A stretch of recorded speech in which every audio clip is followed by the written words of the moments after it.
So like I said, The we're all very it's successful. easy to bring people on the trail. But there's fee fence. Yeah. And that's what they get you, trading expense. I muted this right now just because it's super hot. Oh yeah, absolutely. At that time, I was just using TV and they had no fee office training. Oh, really? Yeah, and they also had no fee after hours training as well. I don't know if they got bought by Schwab, so I don't know if Schwab has kept those benefits. You're using this one? I was at the time. Yeah, and now I've learned my lesson. I don't get passively managed. Those are the worst. I mean, I've been getting way better returns. They're like positive and everything. There we go. You see it on your phone?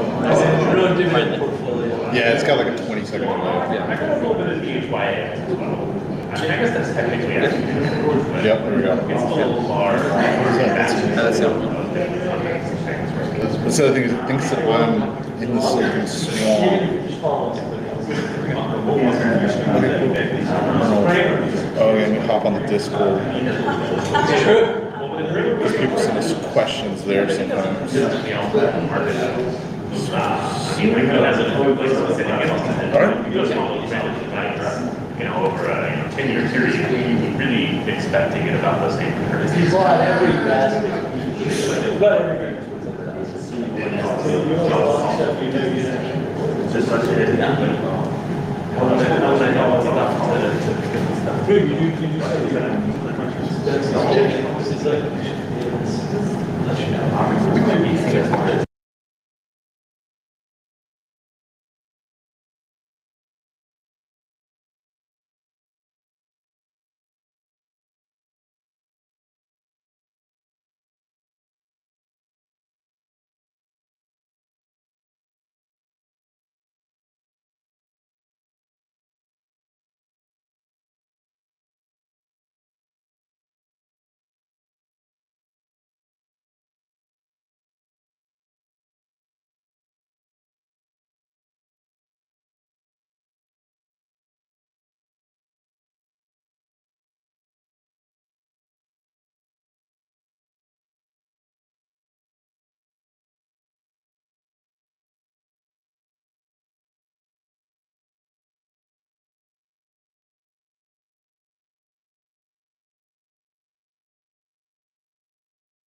If you folks are talking, I can't hear you.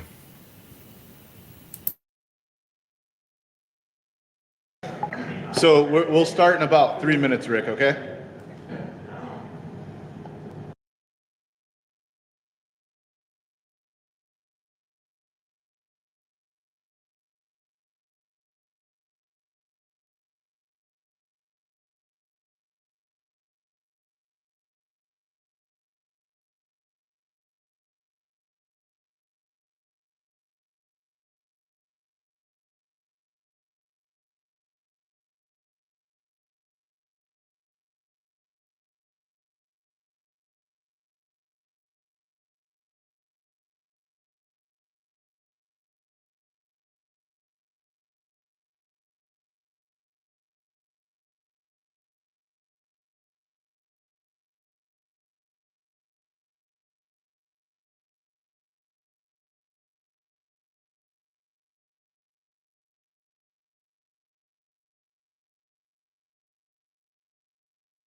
Time, guys, so we're gonna get started. You're I'm configuring I'm trying to stop sharing, and like the mouse cursor disappeared. because it's on the other. No. Oh, really? It's on the other screen. I'm looking at your No, I know PowerPoint. that. Oh, okay. But stop It gets sharing. really sluggish on that screen. The stop sharing button is on this screen, but maybe if I just kill it. Ah. There we go. Okay. We're good on your side? Go. Okay. Rick, Yep. thanks for being with us today. We're gonna kick this off. I know there's a lot of delay, so we'll work through it, but we appreciate you being here. Can you send that image to that? We're just now reconfiguring at the last second our final part of audiovisual, which is so that the audience can see you. Right now only. There we go. Awesome. So Rick's gonna be here with us today. I'm gonna make a couple of announcements. We'll do our normal start off where I ask Rick some questions to get him going, and then he's gonna present. So those of you who haven't been here, welcome to the Silicon Swamp. This is our 5th one of these, I guess we're doing. We're an almost weekly tech meetup for those of you who don't know. Each week, or almost every week except for the 3rd Thursday of the month, we try and come talk about some specific tech event. We try and do it most weeks. If you're interested in speaking, we're interested in having you. I recently sent out like a large email, but if you didn't get it, just come see. You weren't meant to be excluded. In fact, you were explicitly meant to be bothered. So just come find me or join us on our Discord. So each week we try and do something important in the tech community. A lot of our talks have been very AI centric. That being said, not a requirement. We're not an AI meetup, we are a tech meetup in general. So yeah, we'd love to have anybody. As for announcements, I don't think that I have any big ones. Do we have anything that we should be announcing that's happening? Nope. I don't have anything for you guys. We'll let you know if that changes. There is one thing that we're going to start doing each week, and we'll start it this week, and there's an unsuspecting victim. So what I would like to do is, because we have this really cool community of a lot of really smart people that are very capable, if you have a request for the community, something you need help with, feel free to come to me or Carl, I didn't forget your name, stuttering like normal, or Chuck, or any other like organizer. Come see us and let us know. And what I'd like to start doing is every week or every couple of weeks have like a homework assignment, people that we're helping out. Homework assignment for this week is that Jay Little is here joining us today, unsuspecting victim. Jay is an entrepreneur who is looking to start a company. He's new. I want everybody to make sure you introduce yourselves to Jay. Jay has a really cool thing. He's trying to build an application that helps other people out. I'm not going to tell you the details about it because he's much better at selling his baby than I would be. But introduce yourselves to Jay. See if there's something you can do to help him. He's a great part of our community, and I'm happy he showed up today. So Jay, right up here in the front, Jay Little. So yeah, make sure you guys introduce yourselves, and welcome, all that. You didn't know I was going to do that. That's what I meant by unsuspecting victim. But yeah, he's building some really cool stuff, and I think he'd be interested in having some people give him some input on that. All right, so that comes to our normal Silicon Swamp stuff. Rick, thank you so much for joining us this week. Oh no, I'm excited to do it. I just wish I knew it was in person because I would have flown out and hung out with you guys. You say that, so next time you do it, we're gonna make sure you fly out. I love the Carolinas, absolutely. So Rick, normally the way we do this is I ask you a few questions about your career a little bit, just to kind of establish your background. But could you go ahead and give us just a very high level overview of your background and what you do now? Absolutely. You know what? As a matter of fact, I even have a slide, so I'm going to go ahead and jump to it if that's okay, and then we can go on. So, oops. So here's the deal. So I live in Indianapolis. That's a relatively recent thing. I lived for a long time on the East Coast, but I was raised on the West Coast. I've got four great kids, two of whom are out of the nest and gone, and I have two who will be in college this fall. I spent a lot of time being a youth football coach. I coached the Crofton, Maryland middle school football team for years. And I do something called operations research, which is what I'm going to talk about here a little bit today. But if I have claim to fame, it's this, which is in 2000, I started a contact center planning company. It was called Baybridge Decision Technologies, and we ended up getting bought by a big company that's actually in Indianapolis, which is sort of how I ended up over here. But we got, Interactive Intelligence bought us, got bought by a company called Genesis. And now I'm actually working on a little project with my son called Real Numbers, which is similar to what we were doing over at Baybridge, doing contact center analytics.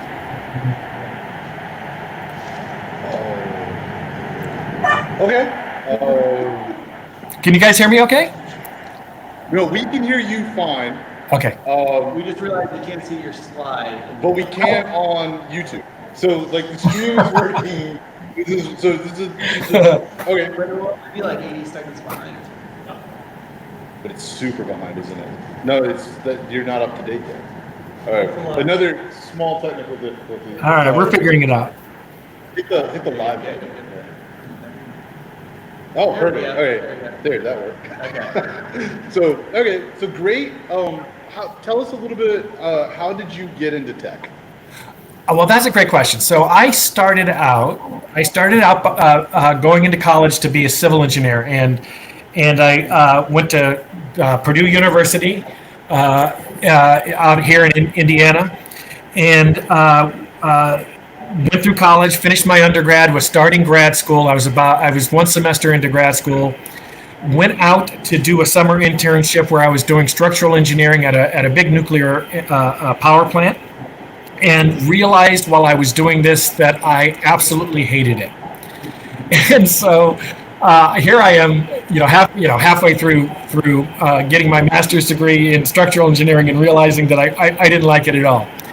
But I had taken a class in something called operations research, and I really, really enjoyed the class. And so when I went back to school, one of the first things I did is I ran down to talk to the professor. His name is Mark Hauk. And I talked to Mark and I said, Mark, can I get a job doing this operations research stuff? And can I actually, go continue school and do this operations research stuff? And he pulled out a magazine. It was an operations research journal thing. And he flipped down to the help wanted ads. And he said, you can do one of two things. It looks like looking at all the ads. You can either be a college professor, which I didn't want to do, or you could work for an airline. And I went, oh, that'd be okay. And but either way, I was done with structural engineering, and I went whole hog into this operations research stuff, which I'll talk to you guys about here in a second. All right, my last kind of big generic question that I give everybody is, what is some tech that you're excited about that's happening? It doesn't necessarily have to be stuff in your field, but stuff that you're seeing in tech in general that it just has you excited these days. I don't know. The funny thing is all this AI stuff, I'm a little bit wary of it. I'm excited by it because every once in a while you get surprised by it, right? Something cool, the ChatGPT thing surprised us all. As a matter of fact, I wrote a paper saying calling BS on AI probably a year too early, and then you see this ChatGPT stuff and you go, oh my gosh, look at what it can do. But at the same time, I'm not seeing an awful lot of stuff change in my area, which is contact centers. I'm seeing a lot of the same old stuff. And so am I excited about it? I'm not as smart as probably the people in the room here. Most of you folks probably immediately have all these applications that you're trying to, and I know Chuck Wilson for sure has these applications that are absolutely fantastic. But I'm not smart enough to actually to bridge the gap. So I'm very, very excited to see what's the next real sexy thing that pops out of it that's sort of game changing for a lot of people. Within the contact center space, I'm seeing a lot of people talking AI, but I'm not seeing anything that's very different. So it's not that there's something that I'm super excited about, but I am very excited to see where it will go. It's more that, which is I don't know where it's going, but I'm very excited to see where all this AI stuff will go. Okay. So Rick, I'm going to leave the floor to you. Rick told me during our pre-interview he is a questions during kind of Yes. guy. So if you've got questions, hit them up. I'm going to mute the microphone, but just throw something at me or wave your hands, and then I'll unmute it. But I'll mute it just so we, don't have to worry too much about feedback or anything. And Rick, Right. thank That's you. great. The floor is yours. Awesome. And just so you know, I cannot see you guys. I can just see my own PowerPoint. So you'll have to turn the mic back on and talk back at me if you guys have a question. But I would love it to be more of a discussion as opposed to just me sitting here rambling into my PowerPoint. So anyway, that's about me. I do want to talk to you about this operations research stuff because that is the thing that, as Frederick said, what is it that turned you on to tech? It absolutely changed the way that I look at things. So let me see if I can, there we go. All right, so let's talk about what operations research is. And some of you may know this. I know there's a lot of data science guys out there. And if I were to, put my old man hat on here, I would say that operations research probably was the precursor to what a lot of the data science is today. As a matter of fact, when I was in college, I took some classes in old AI languages, knowing that it was going to be AI. But what the Mr. Google man says basically is that operations research, or OR, is a discipline that deals with analytic methods to help improve decision making. Back when I was in school, the way I described it to my dad, who was a civil engineer, so I had to actually tell him that I was changing majors, was, Dad, I'm going into a field which is applying engineering principles to decision making. I don't particularly like the word operations research because it sounds like a researchy thing when it's not research at all, but instead it's something that's extremely applied. The better name is probably management science. At the time, my professor liked to call it systems analysis because that's what you're doing is you take big complex systems and you try to analyze them or optimize them or simulate them and those sorts of things. But that's what operations research is.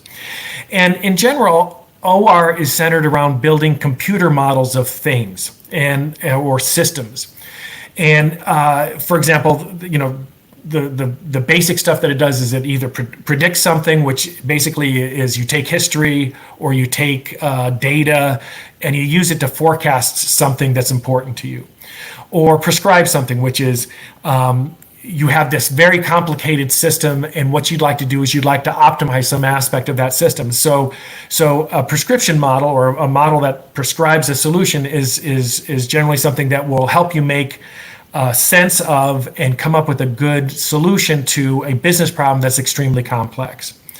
Or a descriptive model, something that describes a system, is something that will say, I know all the key inputs to this system, and if one of those things change, how will my system change? So what it is a system that will describe the performance given that one of my inputs change.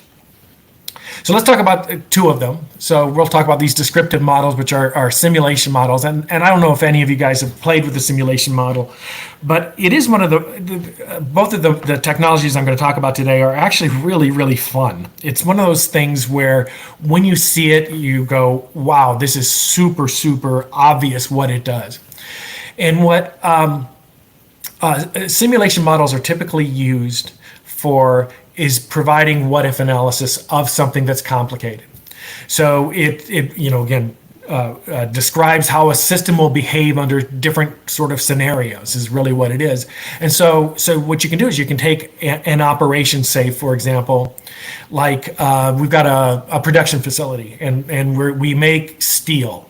And what we're going to do is we have a decision to make. There seems to be a bottleneck at this particular process. If we were to buy another machine to help us with that process, and this machine costs us $35 million, if I were to spend $35 million on this other machine, would my production flow better? And so what you could do is you could build a simulation model of this process. You can look at your history to come up with statistics about how each part of this process works, and then you can run it with as is and see if you can predict what's actually occurring. And then what you can do is I'm going to make a change. I'm going to add another machine and see simulate that and see whether or not it's worth the $35 million investment. Or I worked for a little while for airlines. we would simulate the airline network, and we would say, hey, if we had if for example we had a software glitch that shut down the Atlanta airport for the morning, what would happen downstream from that? And you could simulate all the flights coming and going and all that sort of stuff. A fun one that I worked on, I built a simulation model for the scenario was it was a company that did defense work, and we had satellites that were floating at the time over the Soviet Union, and those helped us to spy on the Soviets. And one of the things that they wanted us to figure out is how can we figure out when a satellite is breaking? But we couldn't take real satellite data from this, because it was super highly classified stuff. So instead, what we did is we built a simulation of a satellite. And what we would do is we would send, from the simulation model, we would simulate the satellite and send data down to Earth. And what we would try to do is say, if this thing were breaking, if the satellite started to break, what would that data look like? And so we could use that data to help us figure out when a satellite was starting to break. So anyways, this simulation stuff is really cool because it allows you to take a complex system, mimic it. I think now they're calling it a digital twin. It's a digital twin is basically a simulation. But the type of simulation modeling I like is something called discrete event simulation, because it allows us to simulate many more things than some of the other smaller simulation modeling tools allow. But here's an example. I'll give you an example of one. So I was actually, this was about, I don't know, maybe 7 years ago. I was giving a big presentation to people about simulation modeling. I didn't know how to talk about it to people who didn't know anything about it. And just so happened that my office that was down in my basement in my home, my office overlooked the TV, and my son came downstairs because I don't know if you noticed, but I have 3 daughters, and so there's 4 girls and 2 boys in our house. And every once in a while, when the girls got chatty, the boys would go down to the basement. I went down to sit and work, and my son came down and he started playing Madden football. And as I was sitting there watching him play it, I went, "Oh, this is a great example. Madden football is one of the greatest examples of a simulation model." So let me explain the way that Madden sort of works here, which is as my son is playing Madden football, and this is when he was 15 years old or so. When he would be playing it, he'd get his little controller, and he would pick a play, and he'd set up a play. The computer would set up a defense, and my son would push the buttons, and he would start running the play, and say that it was a passing play. So what he would do is he would start running the play. The quarterback would sit back, and he'd click that little X button that says "throw the football." And what happens at that particular point in time is that the simulation, that Madden is a simulation, it would evaluate a whole bunch of things. It instantaneously would evaluate a whole bunch of things. And one of the things it would evaluate is the quarterback running as he's throwing the ball? Because if he's running, he's less accurate. Is he being chased? Is there somebody who's rushing at him? And and is that person who's chasing him, is he nearby? Or near him and about to hit him or something like that? Is it a short pass or is it a long pass? Is the receiver being covered? Is it a good receiver or a fast receiver or a receiver with good hands? Any of those things, what it would do is it would start calculating the odds using a series of distributions behind the scenes. It would calculate the odds of that guy actually making a catch. Or the pass being close to him, and so when he clicked X, it evaluated all of those things and then played the appropriate video associated with that scenario. And it could be, in effect, what it said is, I've got a 30% chance of the guy catching the ball. It would roll a dice and generate a random number between 1 and 100, and if it was less than 30, he catches the ball, and it played the catching the ball video. So that's and that is exactly what happens when you're building a simulation model of something. So Madden is a great example of what a simulation model is. And the thing is that you can do the same sort of stuff with all these different systems and such. I'm going to pause real quick. Any questions about any of this? Am I talking? Am I too rudimentary? Do you all know this stuff, or is this any questions or thoughts? Any questions? You use this in the automotive business to design the body, So George's question, if you couldn't hear, was he was curious if these sorts of systems are used in the automotive industry to help design like contours and body flows. You know what? I've never heard of that application, but I would expect that a simulation model is used at some point to look at. Yes, probably if they do any kind of wind tunnel stuff. Yes, I don't know what else they'd use it for. Certainly in manufacturing. So if they, for example, they would probably simulate how to go about taking pieces and parts apart, how to assemble the engine and the various parts. The assembly line itself, they definitely have simulation models for, so they can optimize the setup of the manufacturing of it for sure. As a matter of fact, I think the very first simulation models were probably all manufacturing. Andrew, you had a question? Yeah, this might be a really silly question, but what does the word model mean here? Are we talking about machine learning models, or is this simulation model completely unrelated to machine learning? There's no training process involved. It's just like an algorithm or a set of heuristics and parameters that go into modeling one of the system. Does that make sense? Could you hear the question, or should I repeat I cannot. It's very fuzzy. So could you repeat it? Okay, I'll repeat it. And Okay. Andrew, if I get it wrong, just tell me I got it wrong.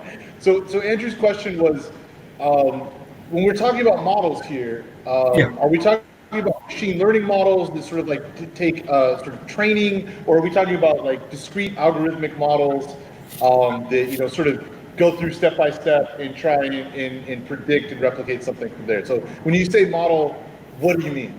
Yeah, it's the latter. It's a digital twin of a physical being or a process. Yes. So it isn't that we're using machine learning. I haven't thought about that at all. I would expect that there's going to be. I would expect that there might be some of that in the future. I've never heard of it yet, but it's the latter. I've got this discrete process, and what I want to do is I want to put behind it all the statistics and how these things and all the various components run, all the distributions of behavior, and then I want to put it all together and see whether or not I can predict the way that the system actually runs in total. And once I have that, then I can start taking it out, changing things, and doing what ifs around it. And I guess are there other questions? No, I have one, because this is like my favorite stuff.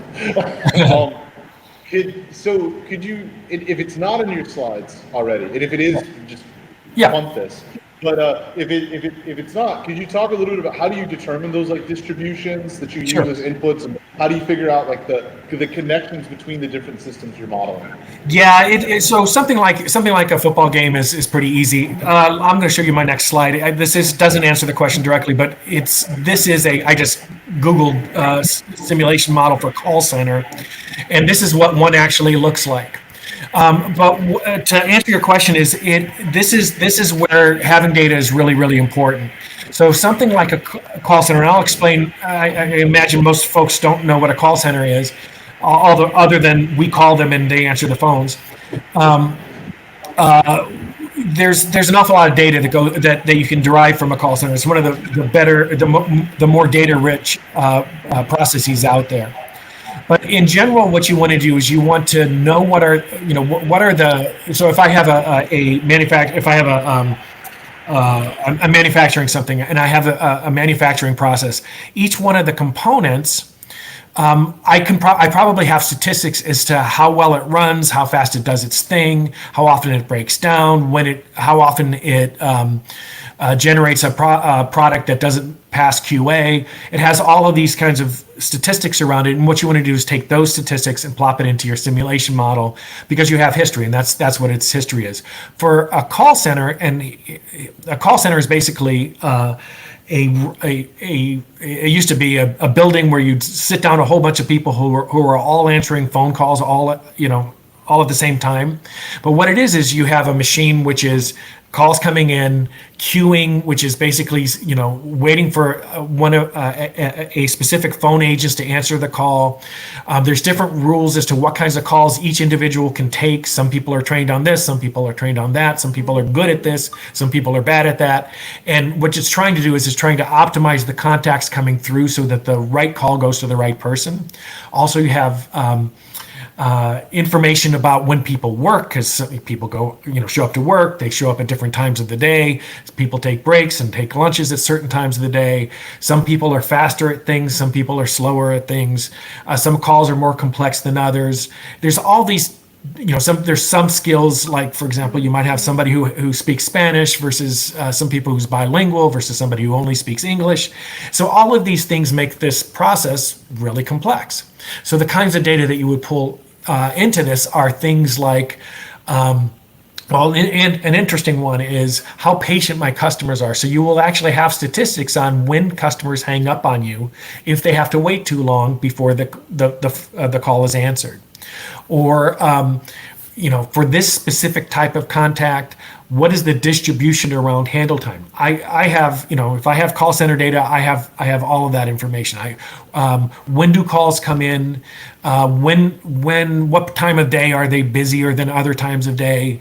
When do my agents show up? When are they available to take calls? This contact routing rule are things like, I'm going to go to the first available agent unless I'm a really important customer, in which case I go to the front of the line.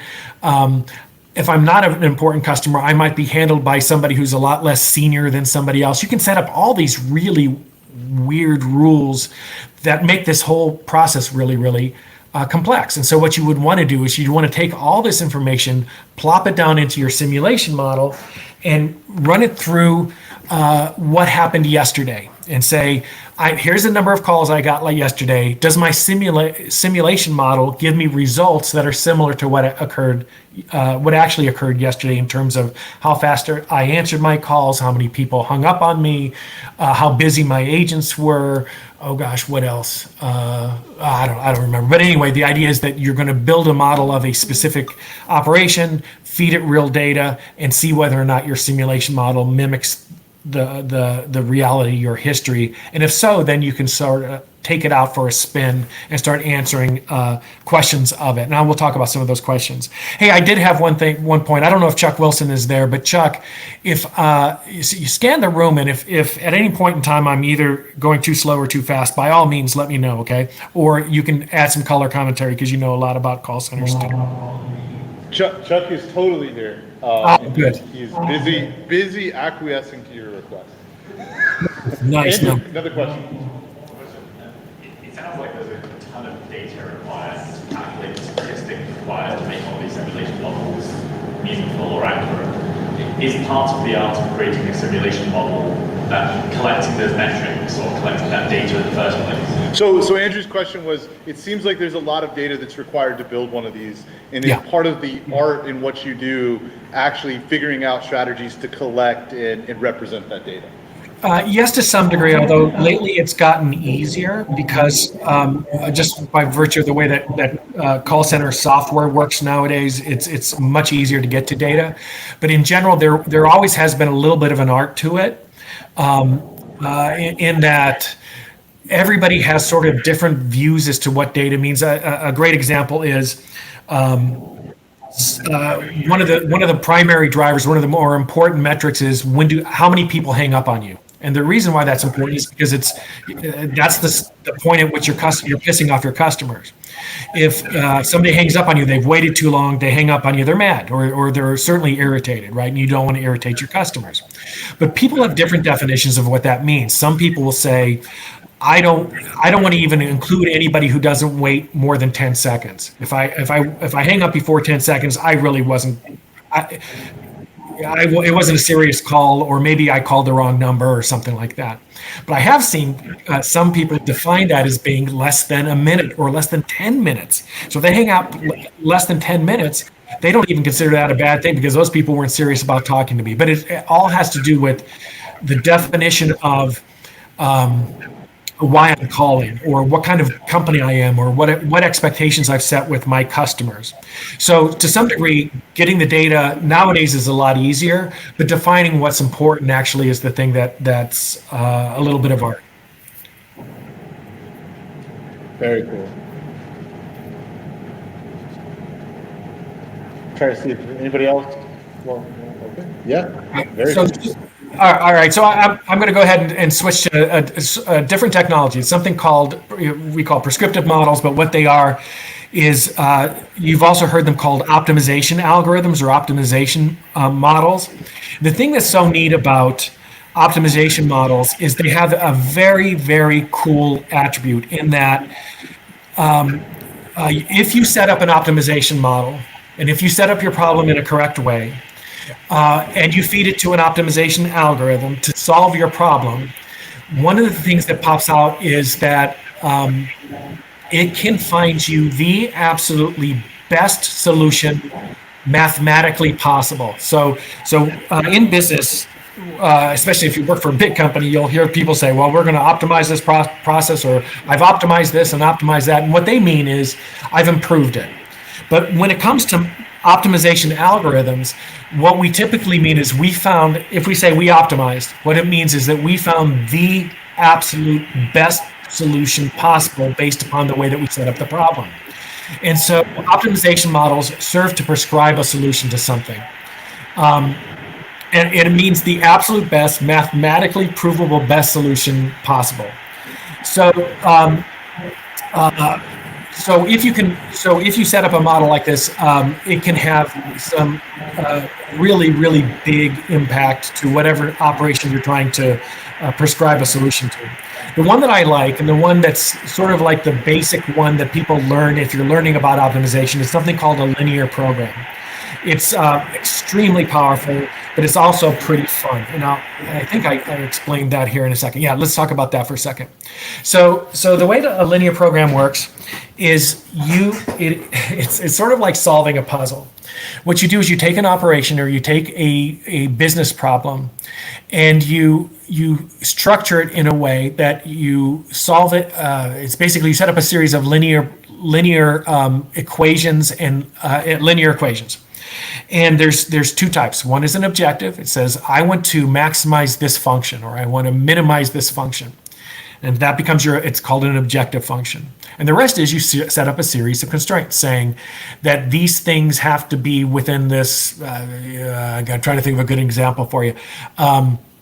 This thing on the right is something called a knapsack problem, and it's one of the first problems that you set up. And you say, I have a knapsack, and I want to lug this stuff, and I've got a whole pile of stuff that I would like to carry from here to there.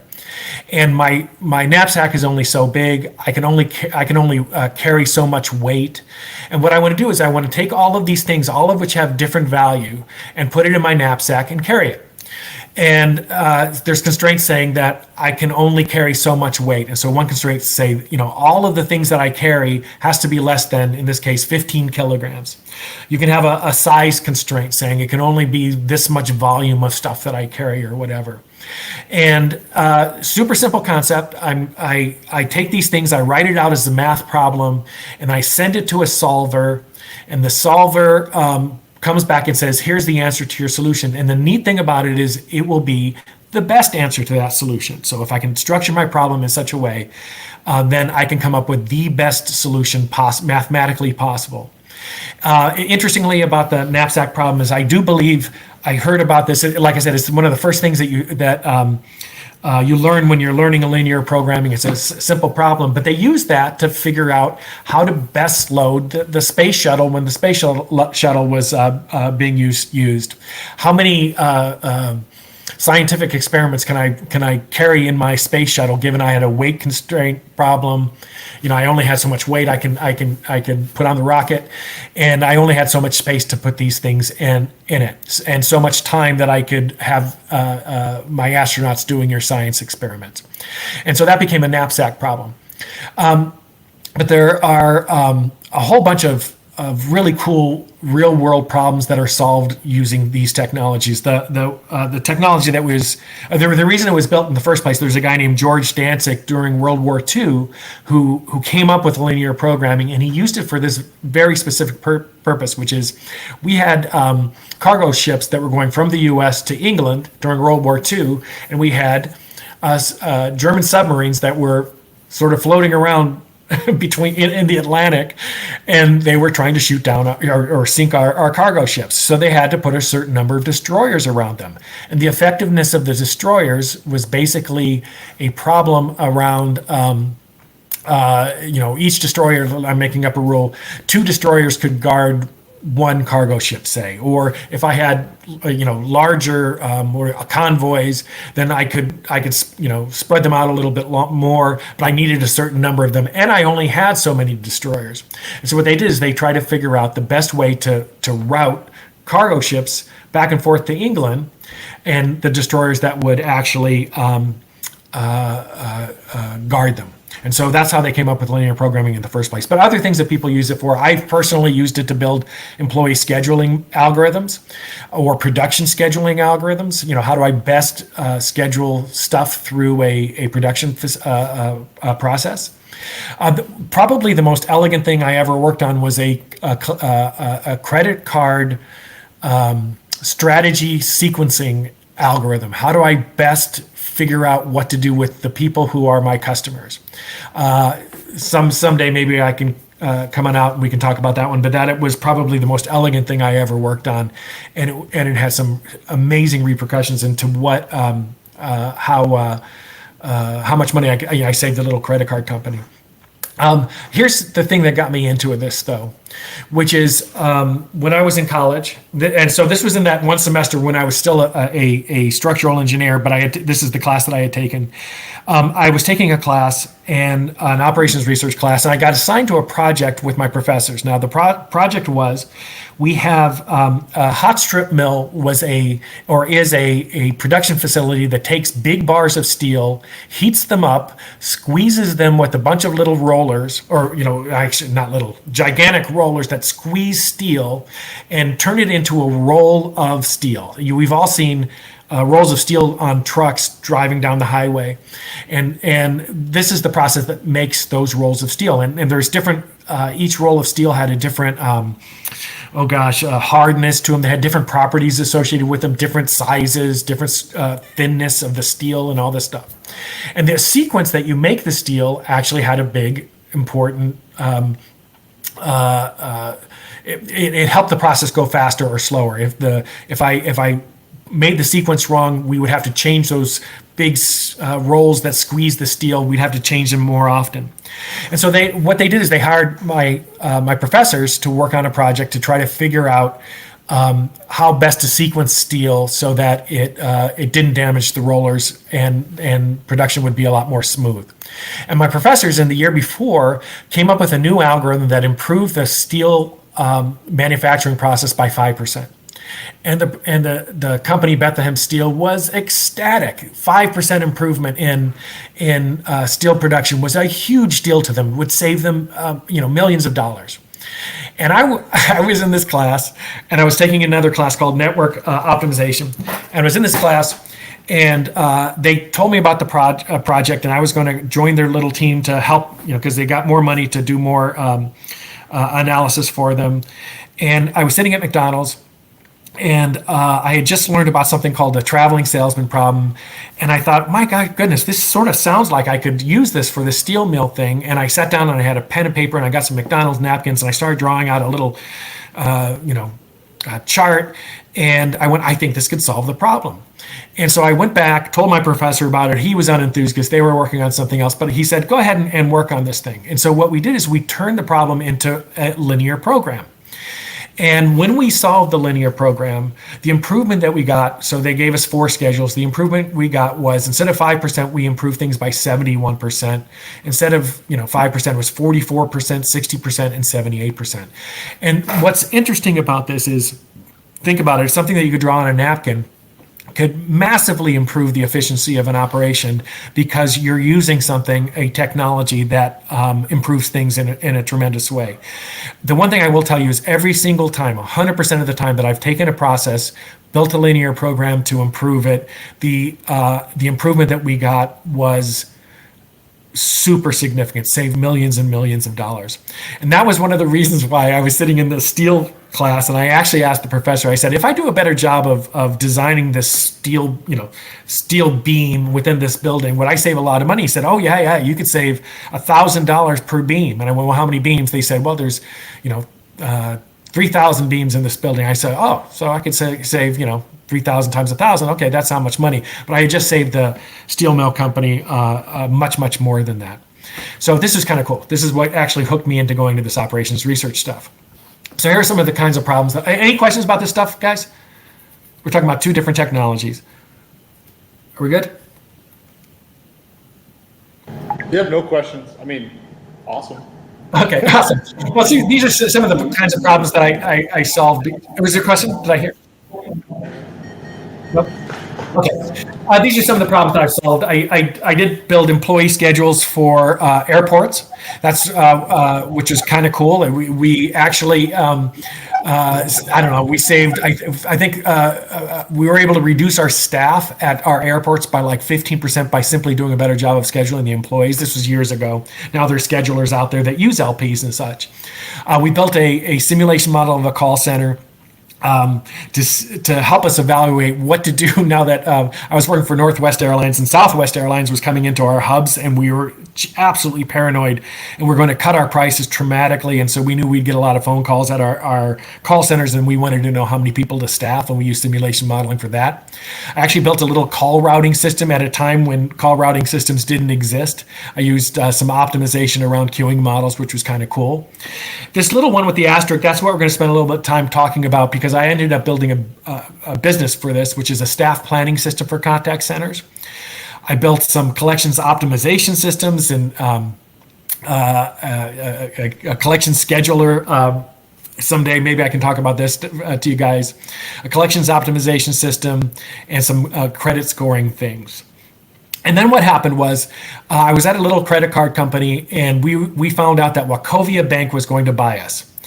And they had this really cool thing that they did for, I was working for a little credit card company at the time. And they came in and said, we're going to buy your company, and we would like you all to stay for 4 months. And they said, we're going to pay you for 4 months, and at the end of it, we'll give you a really, really nice severance package if you stay for the 4 months. And so, which is great. But we had 4 months where we really didn't have anything to do because all of our projects were now done. We were just managing our portfolio and making sure that everything was okay with our credit card portfolio. And so we sat around, we started talking about a whole bunch of different things. We talked about, we got a group together saying, hey, we're thinking if we were to start a company, what would we do? And we spent 4 months talking about this stuff. And at the end of it, they gave us our severance package, and 3 of us decided to start a little company. That was this company called Bay Bridge. And we had an idea for the business. I sold my house and moved down to Baltimore. I was living in Boston at the time with my pregnant wife and my young son. And we sat down, and my 3 friends and I started this little company, Bay Bridge, and we were working on this little business concept. And right away, it took us, I don't know, maybe 3 months before we realized that the business concept was pretty well stupid. And so we couldn't do that anymore. And so what we did is I ended up writing this list on a whiteboard saying, okay, here are some things I've built before. Is there something in here that we could build and start selling? And so we debated it, we talked about it, and the one with the asterisk is the thing that we built. We ended up building a staff planning system for contact centers. All right, so let's talk about contact centers. The thing that's so neat about contact centers, okay, first off, think about what I just told you. I'm building a staff and budget planning system for contact centers. So here we've got probably the most hated industry in the world, and probably the most boring process within the most hated industry in the world, budgeting for contact centers. But the thing that's neat about contact centers or call centers is that there are an awful lot of people who work in them. So I looked this up just the other day. They say 3 million contact center agents in the US. So what, 200 billion in salaries, if you just apply some simple math. I saw somewhere else that it was something like 5% of the American business or employees are actually call center employees in some way. I think that's probably too high.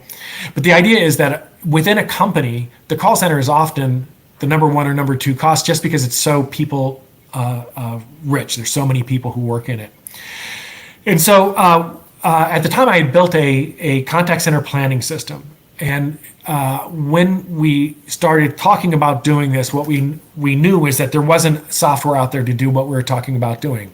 There was software to help you schedule employees and help you manage those schedules, but there wasn't there wasn't software to help you figure out how many people you needed week over week into the future. And so what we're looking to build is next week, the week after that, out 18 months, week over week, how many people do I need in the call center, and how do I best deliver those people? When and where should I hire my employees? When should I offer them overtime and things like that? And no systems existed to do that. But it was a very, very big problem, because if I do a good job, there's $200 billion in salaries. If I could affect them by, say improving at 5% or 10%, I could save companies a lot of money. And as of then, and surprisingly still today, there's an awful lot of people who plan for their big, gigantic, human-centric operation using spreadsheet and some simple math.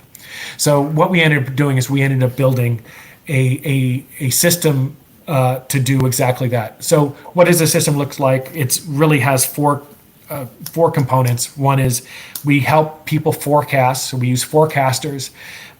Forecast how many calls they're going to get, when agents are going to call in sick, what agent attrition is, agents quitting their jobs, how many agents we can expect to quit by week over out into the future, how long they're going to spend on the calls, things like that. So help them forecast all those important metrics.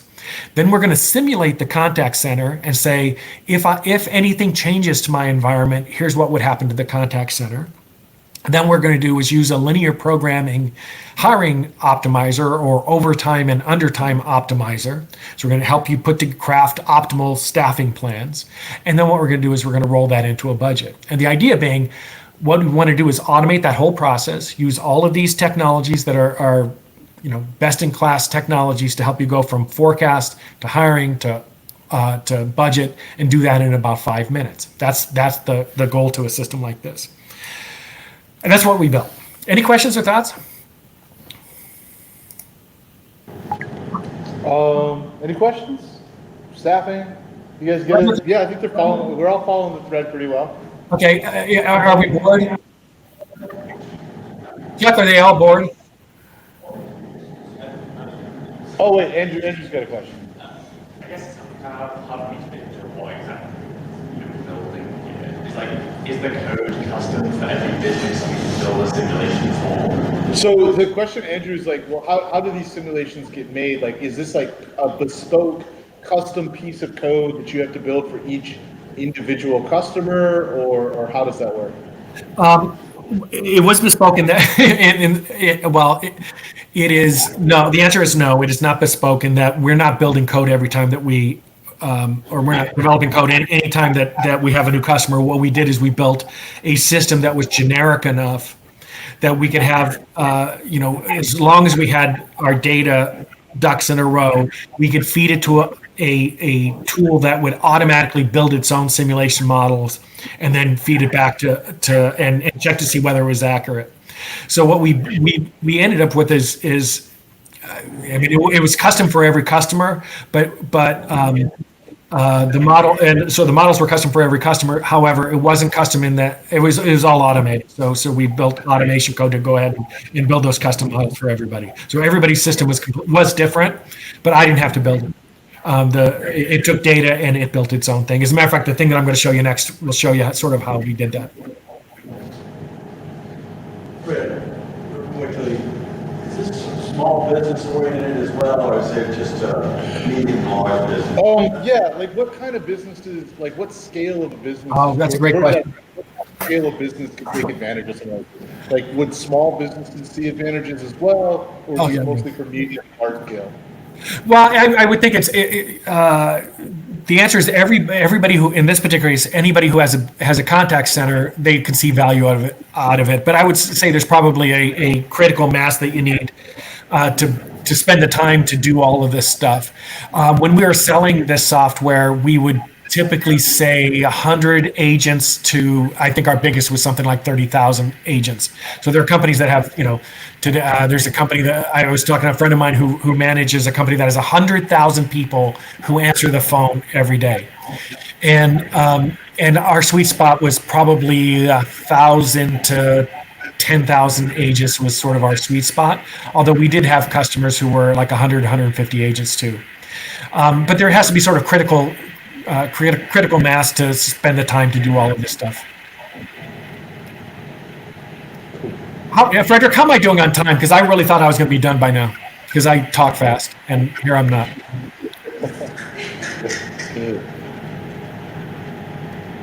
Go have dinner. Yeah, I mean, I think you got a few more minutes, but yeah, this is the cool part where you're actually showing the results. All right, I'm going to cruise through some of this. What we have here in the blue line is this is actually a model that my son and I are starting this little, and his friends are starting a company called Real Numbers.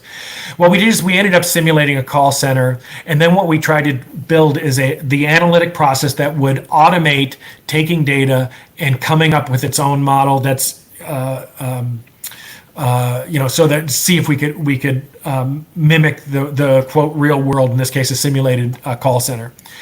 The technology that everybody uses is something called an Erlang C calculation, and you can see that what we have is the number of agents. We're holding the number of calls that people get constant, and the handle time, the amount of time they spend on each call, constant. We simulate to say, as I add people, the speed at which I answer the call, each call goes up like this. And so service levels as a measure of speed. So you can see this is what actually occurred. This is what the industry standard practice or algorithm, this is what they would predict. They have another model out there that the real world uses. This is sort of the sophisticated model, is something called an Erlang A. This is what they predict. And then we have our custom models that predict this. This is the model that my son built. And it's all automated. It just takes in data, calibrates itself against the data, and then here's what it predicts compared to what actually would have occurred. The punchline to all of this, though, is that this industry standard would have you overstaffing by 30%. The sophisticated model would have you overstaffing by 21%, and we nail this thing.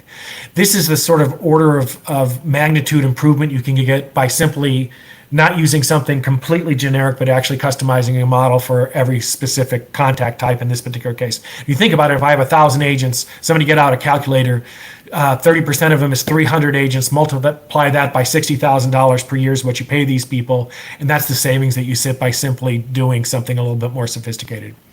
The other things that you do is you go ahead and you validate it against actual data. So this is no longer validating against simulation. Let me find a better one. This is week over week what actually occurred at a call center. And what we're doing is we're saying, if I knew the inputs to this, let me make sure I have this. The greenish line is what we predict what would have actually happened in terms of how fast I answered the phone, and our error rate is reasonably small. It says that if I predict what happens, I can then my simulation model is actually accurate. Similarly, I can tell how many people will hang up on me. This little blurb just so happens to be Christmas week, and we did a lousy job during Christmas, but that was expected. I'm sorry, I'm going fast because I know I'm probably out of time. We can predict how fast how busy my agents are, and this is a proxy for how happy your agents are. If they're too busy, they burn out. If they're not very busy, they get bored. You want to be in some sort of happy medium, but we can predict that, which is neat. And then we can actually predict. This is predicting. I'm sorry to just go so fast. We're predicting how many agents are needed to hit the service standards that actually occurred. And what you can see is that our little model predicts it really well. And that old Erlang C calculation, again, overstaffs significantly. So the pitch that we make to the market is, I can staff you exactly. Here's what your spreadsheets are telling you. It's wrong. And I will sort of segue to an ending, but the gist is, I'm going to go through this. The gist is, you can do what ifs around this really quickly. So what happens to our service level if the handle times increase? And oftentimes a business will get a question from, say, their marketing department saying, hey, we'd like you to say these things at the end of every call. And it's only going to add 30 seconds to every call. Well, what you could say is, okay, we already have a 400-second ASA, I'm sorry, 40 seconds. We have a 400-second handle time. Now it's going to be 430 seconds. I can use my simulation model to say, what's going to happen to that? Well, it says that we're no longer going to answer at 85% within 60 seconds. We're going to answer 73% of our calls within 60 seconds. And that's going to mean that our agents are going to go from being 86% busy to 91% busy, which means they're going to burn out. Or it says that we're going to, instead of having 4.5% of our customers hang up on us, 8% are going to hang up on us. And the question is that worth that 30 seconds that the marketing department wants to do to you? And then you can basically says, in order to bring our service levels back in line, we need to hire $2 million worth of people to do that. So anyway, that's the beauty of having these sorts of tools or systems or simulation models. You can answer simple questions like, what happens if our handle times, the amount of time we spend on each call, goes up by 30 seconds. But you can answer a lot more sophisticated things too. And I had a great story that I'm not going to bring up, but I did generate some AI board members to look at you in a mean way. Questions or thoughts or any questions with that? I mean, super fantastic, Rick. I mean, like, I know, like, for those of you who know me, like, that's, like, my company, Collide, like, we are very much in this space where we try and replace some of what Rick talked about with, like, AI layers, like the data stuff. So it's really cool, at least for me, to see how guys that have mastered this craft and have been doing it for decades, it sets the bar really high for, like, myself and my team for sure, right? Because you look at how good those solutions are, and then we try and say, like, well, you know, how can we, like, fudge that with machine learning? And, you know, it's really cool to see. So I definitely nerd out. Charles, you had a question? So yeah, let's say I wanted to, like, go home and get out my laptop and, like, actually, like, make a linear programming, you know, model, right, for learning purposes or whatever. What tools would you recommend I use for that? Is there, like, a standard, like, open source library or something that people are using? Like, what has the mind share in this space right now? Yes, the answer to all, back in the days when I was doing this, I had to buy some software. Now, my son, I'm trying to remember what he's using, but there's some library that he uses. He figured it out in an afternoon, and he started using it. What I would do is I would just pull up a couple YouTube videos and say, linear programming basics, show me this. That's a beautiful thing about simulation and linear programming is it's super easy to learn. It's actually, like I said, it's really weirdly fun to play with. And the other thing is, both of them are extremely powerful and easy to extend and easy to, I would bet that all of you, if you were to spend an afternoon with a video and a library, would be able to simulate a call center. You'd be able to set up a call center simulation model, no problem. And same thing, you could probably come up with a scheduling algorithm within linear programming. It would probably, you conceptually have it in day one. It would take you, I don't know, a week to start cranking through some of these things. Super simple things for smart people who are motivated to learn, and weirdly, ridiculously fun. Frederick will tell you that it is. It's both of them are like solving a puzzle. Simulation is like drawing a cartoon. It's really cool. It's pretty addictive, right? Because, like, the first time you feel like you're fortune telling. Like, you get it to work and you're like, oh, we know what the system looks like. For those of you that are Python inclined like myself, Pyomo, Pyomo, is a great tool set that has a good solver. You can jump in, but there's a ton, like, for every language. And if, like Rick said, if you just type in linear programming to YouTube, there's amazing ton of resources. This is an older field that doesn't get enough attention, really, like this whole area of operations research and management science. Carly, I think you had a question, or did we answer it? No, I'm ready now. Okay, cool. Anybody else? Mark? I did a quick Google here on my phone, and I noticed that the Erlang C calculation is available from Bayview, the original one, for free. So you can check out some of that stuff already. It looks like. Yeah, you absolutely can. Absolutely can. The one thing I would tell you is, well, if any of you guys have any questions about any of this stuff, by all means, reach out to me. I love talking about this stuff. I mean, there's nobody on the planet who enjoys this more than I. So absolutely reach out to me. I may not have the answers to all of it, but I love hearing from people and hearing the business problems that they have. Very cool. And maybe that's even the talk you can fly out for, is to give us an intro to Erlang in a few months or something, because that's also like a really cool, powerful programming language, often overlooked, I think, as it goes for influential programming languages. Andrew?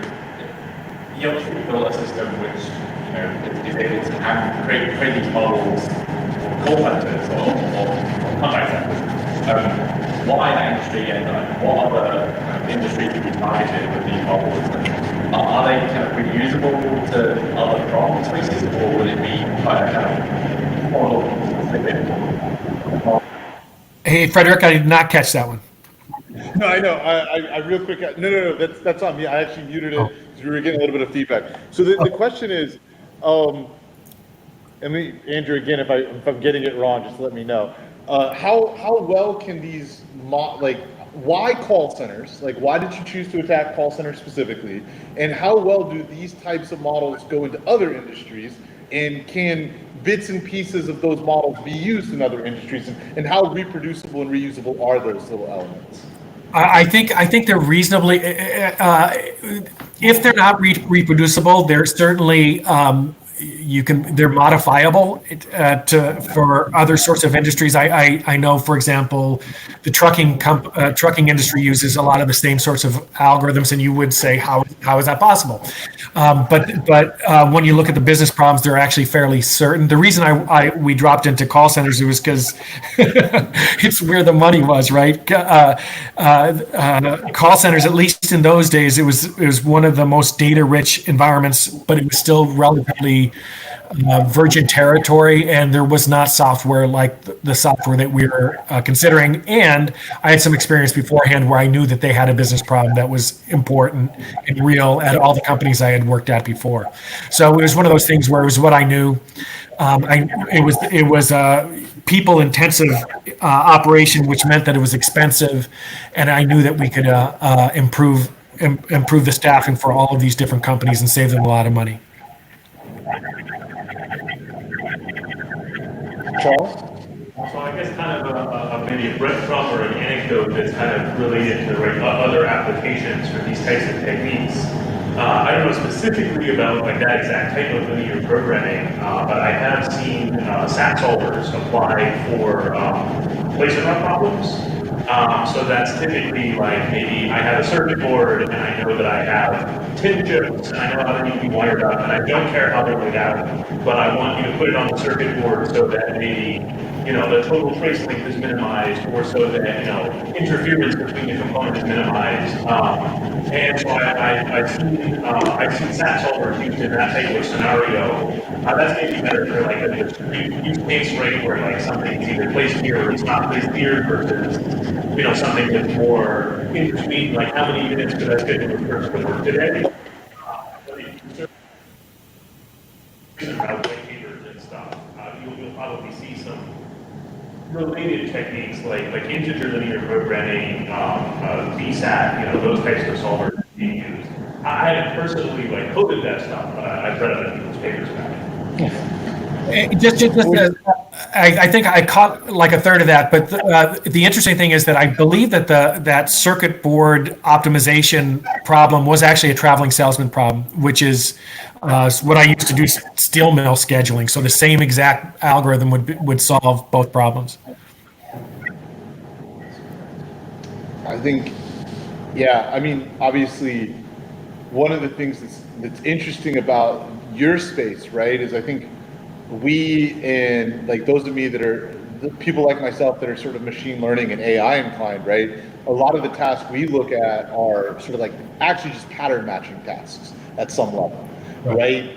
And what's interesting about that is that AI in general does like a really bad job of optimization, especially with things that have a temporal component, things that happen over time, right? And so this is like really interesting to see the power of using techniques that we don't largely think about. Like, my school didn't offer an operations research class, and I think there's only like one at USC, right? It's like fundamentally that you can take, and it's such an interesting, generally applicable problem. So I think it's really cool to see like all the work you've done it, and really how much work is still happening in that area.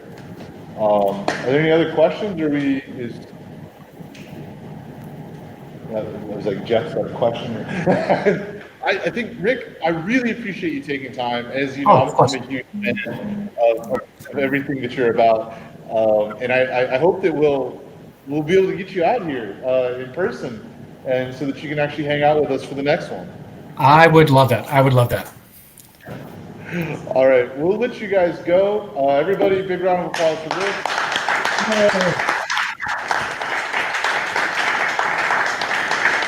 Rick, I'm gonna hit stop recording on this, and if you can just hang out for a second, it should finish the upload this time. Okay. As soon as you're done, let me just really quick try and find this window. Because I escape it and no, and then close. Yes. I'm just trying to find the window really quick over here. And we'll go into Riverside, and I'll click stop recording.